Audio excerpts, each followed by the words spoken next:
Selamat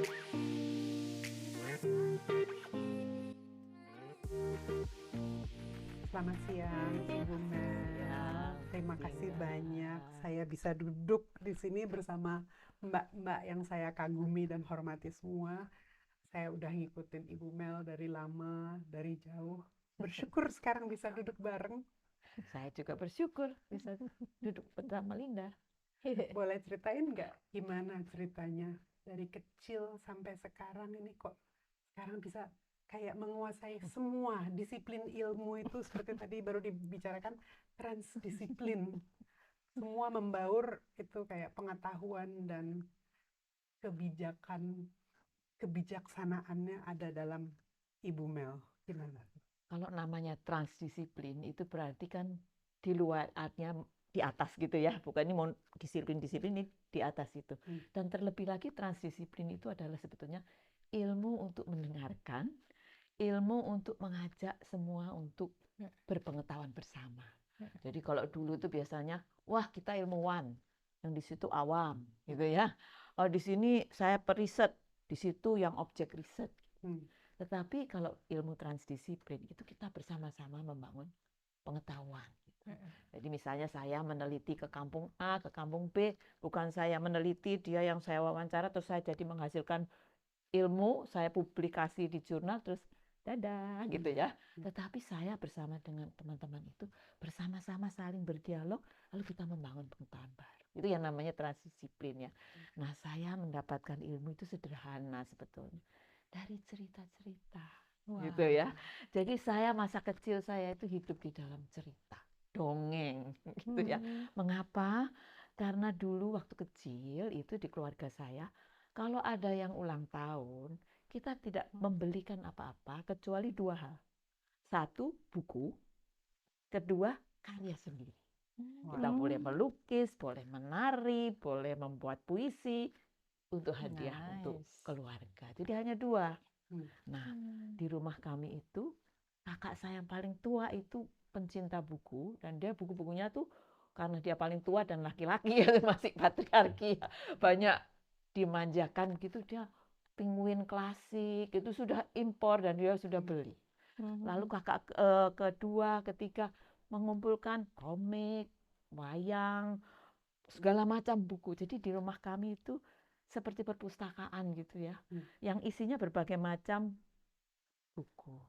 Lalu ayah saya itu pendongeng. Jadi kalau mau pulang, kalau malam-malam dia sudah kerja, kita kumpul semua lalu ayah mulai mendongeng cerita-cerita lucu dari cerita apa namanya silat sampai yang lucu-lucu apa segala macam cerita ya.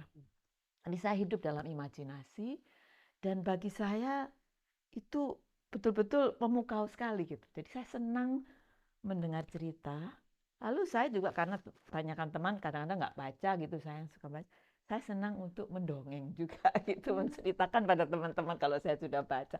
Dan ternyata memberikan kebahagiaan. Jadi saya hidup berawal dari dongeng karena itu saya nantinya masuk ke sastra ya.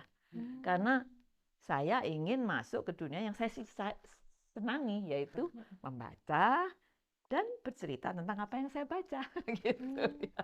Jadi pengetahuan saya mulai dari situ. Dan kalau kita masuk sastra itu kan seperti mikrokosmos dunia ya.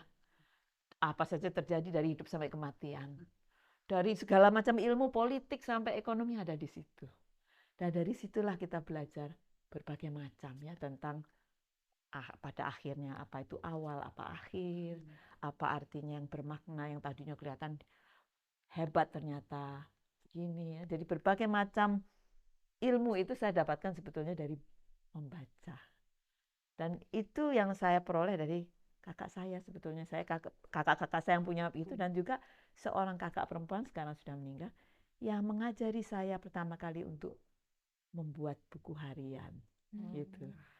Nah, ini juga cerita bagaimana buku itu bisa membantu orang-orang yang merasa kurang ya. Sebetulnya saya waktu kecil itu punya banyak kelemahan, Linda. Saya sekarang mungkin dianggap profesor gitu ya. Waktu kecil tuh saya disleksia. tapi tidak ada yang tahu, dan saya baru tahu setelah saya besar gitu. Baru-baru Disleksia aja. dalam arti kalau B saya sering keliru dengan D gitu ya. Iya. Kalau 6 dan 9. Nah, bisa dibayangkan anak seperti itu kalau di SD matematikanya pasti kacau ya. Satu. Kedua, menulis juga sulit ya. Gitu ya. Jadi saya sering dianggap anak bodoh waktu kecil itu ya. Dianggap anak bodoh, dan saya hidup dalam imajinasi. Jadi di kelas tuh suka melamun-lamun gitu ya. Terus PR nggak tahu gitu ya. Sering hampir tidak naik kelas. Gitu ya. Jadi kelas 1, kelas 2 tuh rapot merah-merah. Lalu kakak saya prihatin ya, lalu mulai mengajarkan saya bagaimana caranya supaya saya mengekspresikan diri gitu ya. Nah, caranya membuat buku harian, tapi kan saya belum nulisnya nggak benar. Ya kan? Jadi dia membuat cara bagaimana saya bisa mengekspresikan apa yang saya pikirkan gitu ya. Dia buat tanggal-tanggal hari, lalu dia buat warna. Kalau saya sedang senang, merasa hidupnya baik, biru gitu. Kalau ada masalah, merah-merah gitu ya. Nanti dia bikin gambar, dia mengamati saya, lalu dia beri catatan. Ini merah karena tadi berantem dengan adiknya gitu ya. Ini karena itu gitu ya. Lalu saya diajar lagi dengan membuat lukisan, lalu apa. Sehingga saya akhirnya belajar untuk mengekspresikan diri ya. Dan pada satu momen saya mendapatkan guru, itu baru kelas 4. Jadi 1, 2, 3 itu masih sulit sekali. Secara akademik sulit. Kelas 4 saya mendapatkan guru yang menceritakan ilmu, membawa semua ilmu pengetahuan itu melalui cerita. Gitu. Saya masih ingat pelajaran matematika. Per 4, per itu ya. Itu kan dianggap sulit tuh oleh anak-anak SD. Membagi per. Sederhana, saya ingat sampai sekarang ceritanya. Dia bercerita begini. Ada seorang janda miskin yang punya 4 anak. Dan dia cuma punya 1 roti. Waktu itu belum kenal pizza ya. Kalau sekarang mungkin namanya pizza ya. Dia gambar bulan. Ada 1 roti. Anaknya 4. Bagaimana ya caranya? Maka dia membagi. 1 dibagi 2. Gitu kan? Lalu dibagi lagi. 1 dibagi 4. Gitu. Jadi 1/2 ditambah 1/2 sama dengan 1 gitu. Lalu tiba-tiba matematika itu jadi mudah sekali bagi saya. Visual. Dan mudah sekali karena cerita. Ada cerita di balik angka. Sejak itu secara akademik saya sangat melesat. Sehingga bisa pernah menjadi juara 1 waktu SMP misalnya gitu ya. Dan semua menjadi mudah karena itu cerita gitu. Dan saya merasa kemudian buku itu tadi ya, saya karena terdorong untuk membaca, jadi akhirnya saya menguasai cara membaca. Walaupun masih sampai sekarang kalau kiri kanan masih sering keliru, Linda.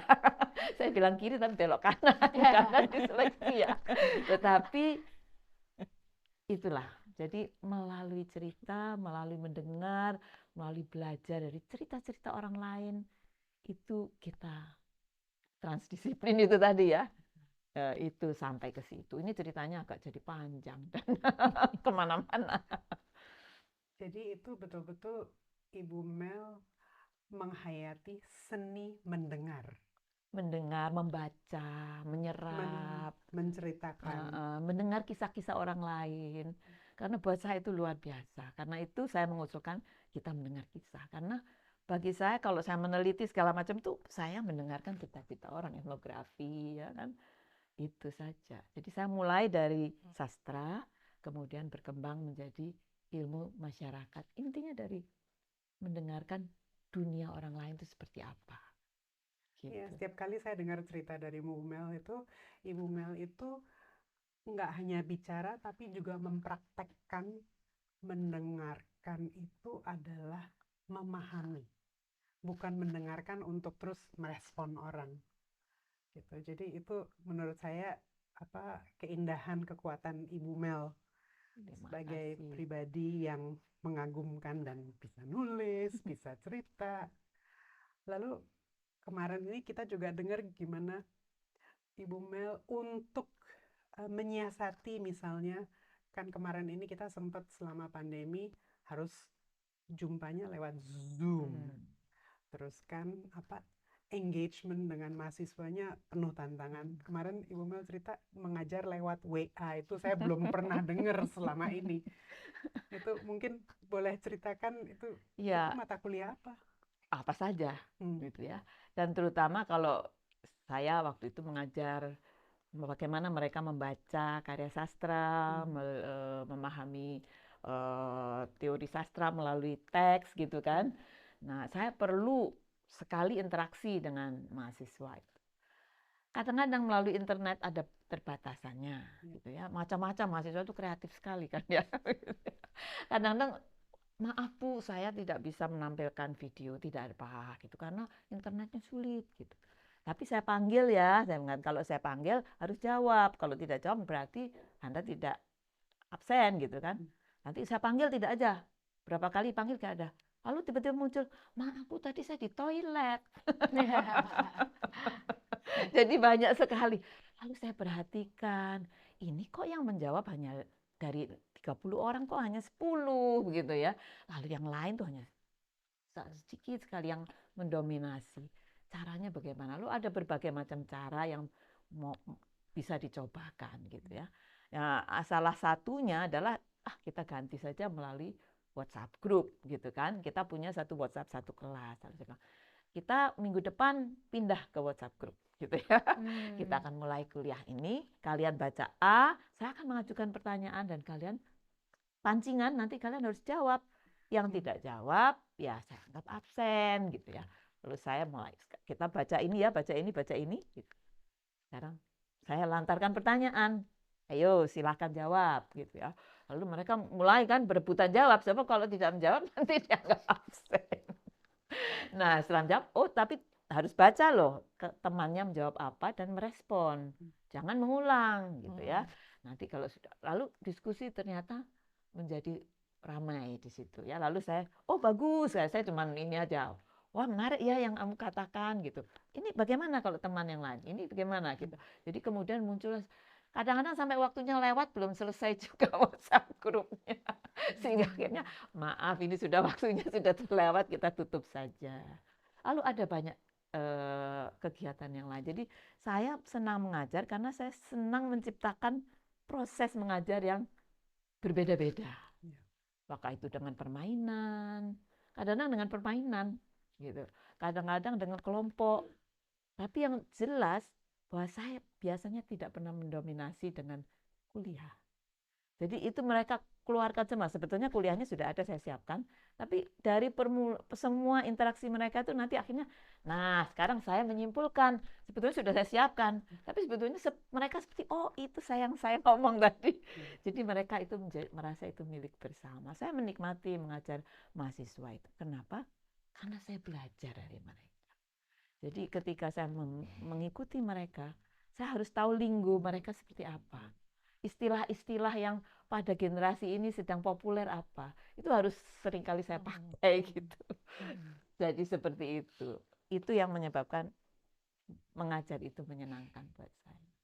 Ya, ini semua mbak-mbak yang di sini kan semua mengajar. Ya, saya pernah duduk di kelasnya Mbak Nana juga. Saya tahu betapa bersemangatnya Mbak Nana mengajar. Kayaknya mungkin kalau mengajar itu seperti dapat energi dari siswanya ya. Betul. Tapi juga kita belajar. Sangat banyak saya belajar dari mahasiswa. Cara mereka melihat. Kadang-kadang, sebab kalau di sastra itu tidak ada satu makna tunggal. Tidak ada gitu ya. Jadi ini ada karya sastra yang membuka peluang untuk diinterpretasikan. Tentu ada interpretasi yang kita bisa anggap absah, artinya bisa didukung oleh teks. Ada yang ngawur-ngawur saja gitu ya. Nah, kita mengajari mahasiswa bagaimana memberikan interpretasi makna terhadap karya melalui data-data yang ada. Dan itu didukung oleh data. Tetapi semakin original interpretasi itu yang tidak pernah dilihat oleh orang lain karena pengalaman hidup mereka berbeda-beda, itu akan memperkaya karyanya. Oleh karena itu Shakespeare, pengarang-pengarang yang zaman dulu, Chairil Anwar, kan tidak pernah berhenti dimaknai. Dia terus hidup karena orang membawa pemaknaan baru. Zaman sekarang ketika kita mengalami persoalan-persoalan ini, ternyata kok kita bisa baca ya. Bukan karena mereka memang sengaja mau menyiapkan itu, tetapi karya itu membuka peluang untuk dimaknai. menurut perspektif kita. Jadi memang ilmunya itu adalah ilmu yang membangun subjektivitas. Kalau tidak ada subjektivitas, malah justru hilang. Kita mengulang aja apa yang sudah dikatakan orang. Lalu apa gunanya? Tidak berkembang ilmunya. Justru kalau kita menemukan makna baru, itu justru penting. Karena itu ada teori-teori baru ya. Dulu kita membaca, ya cuman membaca ini apa maknanya, ini ya, makna ini. Sekarang kita dengan pendekatan feminis seperti itu, kita melihat loh, aspek ternyata di teks ini, wah kok begini ya? Bagaimana perempuan direpresentasikan dalam teks ini? Kok seperti ini? Nah itu adalah makna baru yang ditemukan oleh orang-orang. Seperti katakanlah Edward Said ya. Dia seorang Palestina, belajar di Inggris, belajar teks-teks Inggris. Lalu ketika membaca itu dia ada rasa, kok ada sesuatu yang dari saya terganggu ini. Membaca Shakespeare, apa? Kok semua orang Timur Tengah apa tuh digambarkan kok penjahat gitu ya. Kalau jadi penjahat kok jadi ini jelek-jelek gini. Dia bicara dengan profesornya, kamu terlalu capek, istirahat saja. Misalnya nih saya bayangkan ya memang terjadi begitu atau tidak. Tapi jelas waktu itu tidak ada yang membicarakan itu, ya kan? Tapi dia merasa terganggu. Ini apa ini kok seperti ini gini. Lalu dia dari rasa terganggunya itu dia membangun sebuah teori baru, yaitu yang disebut orientalisme. Ya, bahwa ternyata ada cara memandang, mengkonstruksi yang lian itu dengan cara yang sangat berbeda, gitu ya. Yang lian itu dianggap tidak sama dengan ini. Jadi dia dianggap jelek, selalu digambarkan gitu. Nah, yang lian karena etnosentrisme orang Eropa, nah yang lian itu adalah yang dianggap agak serem-serem gitu ya. Yang agak serem-serem itu yang berbeda budayanya. Timur Tengah, kulit hitam dianggap sebagai yang mirip orang primitif atau bahkan di dalam, saya meneliti tahun 1890 ya, waktu itu saya meneliti iklan-iklan itu saya melihat orang kulit hitam digambarkan seperti monyet, kemudian ya, seperti itulah primitif dan sebagainya. Jadi bagaimana wacana itu dibangun ya. Jadi justru dari subjektivitas itu, perasaan terganggu itu, perasaan ini kok begini ya, teksnya kok begini begitu, muncullah cara melihat sesuatu dengan yang baru. Itu terkait dengan relasi kuasa dan wacana gitu. Tapi itu baru bisa muncul setelah orang tersebut punya bekal pendidikan yang cukup, kemampuan mendengarkan yang baik, tapi juga tadi kalau kasusnya tentang Edward Said itu maksudnya salah satu contoh bahwa dia itu jujur, dia merasa ada yang terganggu dan dia punya keberanian untuk menyampaikannya. Betul sekali. Jadi memang harus ada akumulasi pengetahuan itu ya.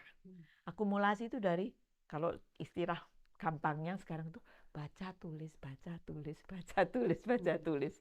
Itulah literasi. Kita membangun pengetahuan dengan membaca, menuliskan, memikirkan, membaca lagi, membaca bagaimana tulisan kita dikaitkan dengan orang lain, terus begitu ya. Dan kemudian tetap tadi seperti Linda katakan, membawa apa yang kejujuran, tadi ada teman-teman bilang kejujuran ya Mbak Sulis, yang ada di dalam diri kita untuk melihat dari teks itu, bercermin darinya, dan kemudian berdialog dengan karya itu dengan subjektivitas kita, maka kita akan menemukan hal baru.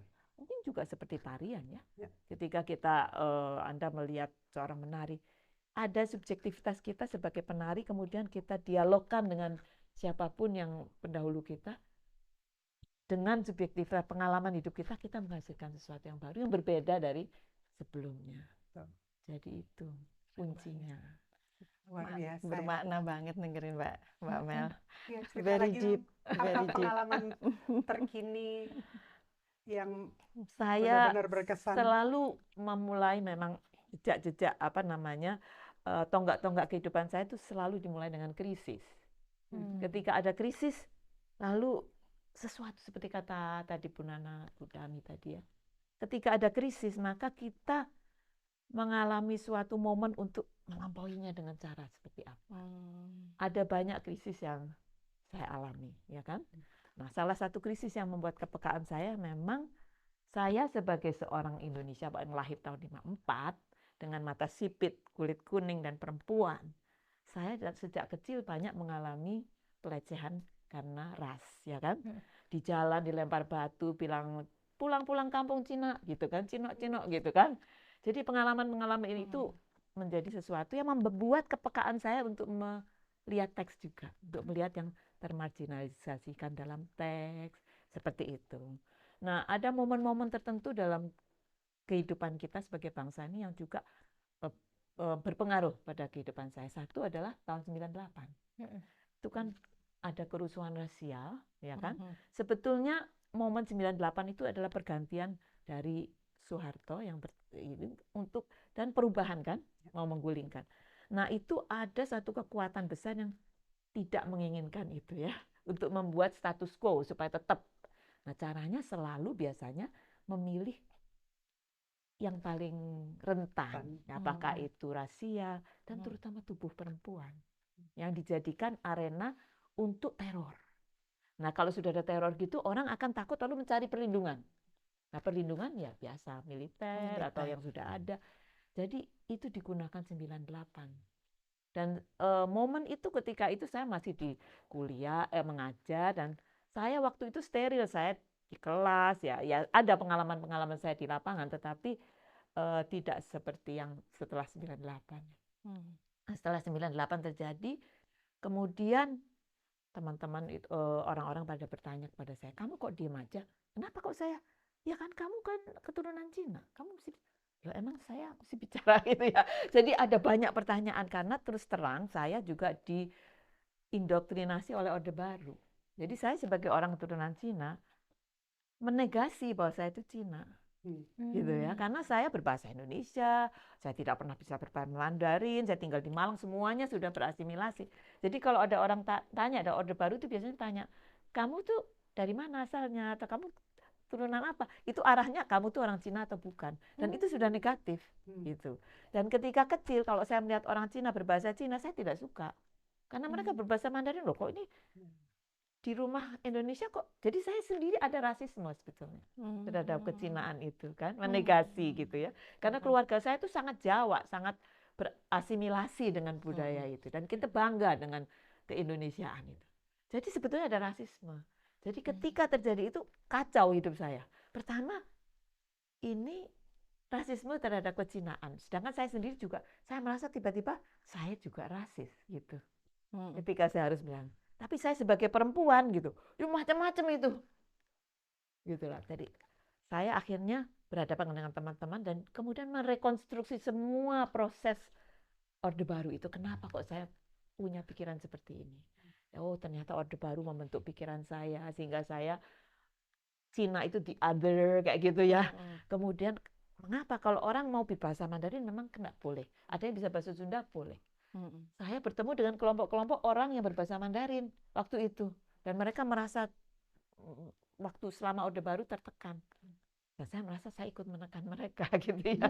Itu momen-momen ya, jadi satu momen kesadaran. Dan saya setelah 98 itu bersama teman-temannya Prof. Sulis dan semuanya itu, saya ikut di tim relawan kekerasan terhadap perempuan. Dan di situ saya ikut berdiskusi mengenai bagaimana konstruksi pikiran kita terbangun 98. Jadi itu mengubah saya untuk bergerak dan kemudian semakin kritis terhadap wacana dominan, ya kan? Begitu. Terima kasih. Terima kasih, Mbak Su. Terima